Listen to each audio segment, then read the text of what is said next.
धरती पर गिर पड़ा रावण, अमृत कुंड सूख गया, संपूर्ण निशाचर भयभीत होकर भागे, कोई रोने वाला नहीं बचा। राम विमुख असहाल तुम्हारा, रहा न को कुल रोवन हारा। वाल्मीकि रामायण के अनुसार विभीषण को भेजा, राम ने, हनुमान भी गए, सीता जी को सम्मान के साथ लाए। ततः सीतां महाभागां दृष्टुमुवाच विभीषण। हाथ जोड़कर जाइए, प्रणाम, भगवान ने कहा था सम्मान पूर्वक लाना।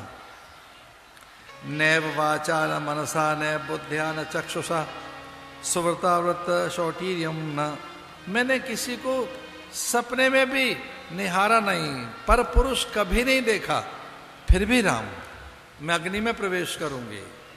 सीता जी अग्नि में प्रवेश कर गई, माया सीता अग्नि में रह गई, मूल सीता बाहर आ गई।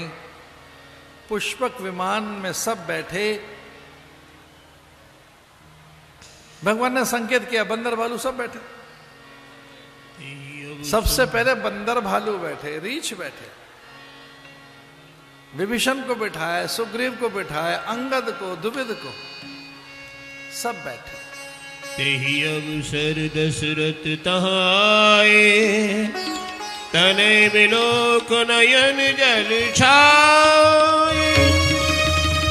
अनुज सहित प्रभु बंदन कीना, आशीर्वाद पिता तब दीन।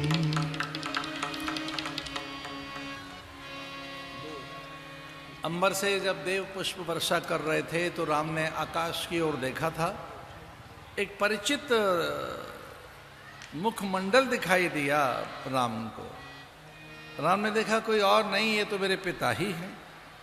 तब राम ने दृष्टिपात किया, शक्तिपात किया, चाक्षुषी दीक्षा दी, अनुग्रह पात कर राम ने देखा अपने पिता को और उसी समय उन्हें मुक्ति दे दी। उन्हें अच्छा नहीं लगा कि देखो देवताओं के झुंड में मेरे पिता राम, मेरे पिता दशरथ, अपने पिता को मुक्ति दी। भरत प्रतीक्षा कर रहा है, प्राण दे देगा। हनुमान आप पहले जाओ। उस विमान में जो नहीं बैठा वो हनुमान। पुष्पक विमान में सब बैठे, हनुमान वायु वेग से गए। भरत को बताया प्रभु का आगमन हो रहा है। कैसी मर्यादा राम की। उसी दिन 14 वर्ष पूरे हो रहे थे। उसी दिन भरत कहते हैं पहले मुझे मिलेंगे राम, कौशल्या कैकेयी सुमित्रा कहती हैं पहले मुझे मिलेंगे राम, रिपुदमन ने घोषणा कर दी पहले मुझे मिलेंगे, मैं छोटा हूं। लेकिन आश्चर्य तो ये कि गुरुदेव के आश्रम में यही चर्चा है कि राम पहले मुझे मिलेंगे, मुझे वचन देकर गए। पर नर नारी भी तो यही कह रहे हैं कि हमें पहले मिलेंगे। अमित रूप प्रगटे तहि काला, यथा योग मिले सबहि कृपाला। क्षण में सबहि मिले भगवाना, उमा मरब ये काहू न जाना।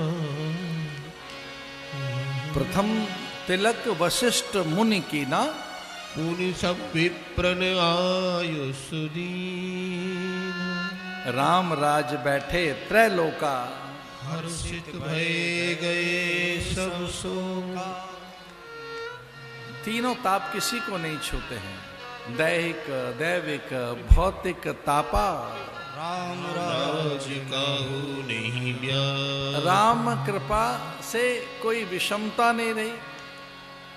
राम प्रताप विषमता खोई, बैर न करे काउसन कोई।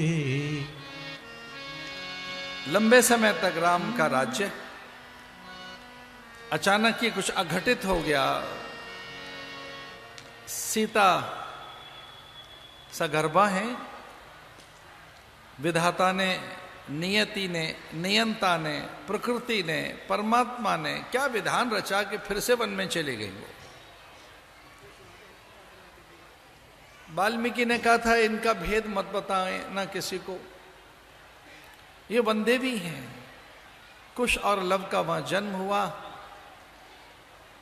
लव कुश ने रामायण सीखी। जो वाल्मीकि रामायण थी वो पहले लव कुश ने गाई। अयोध्या में सुनाने आए अश्वमेध यज्ञ काल के समय। गुरु जी को न्योता आया था।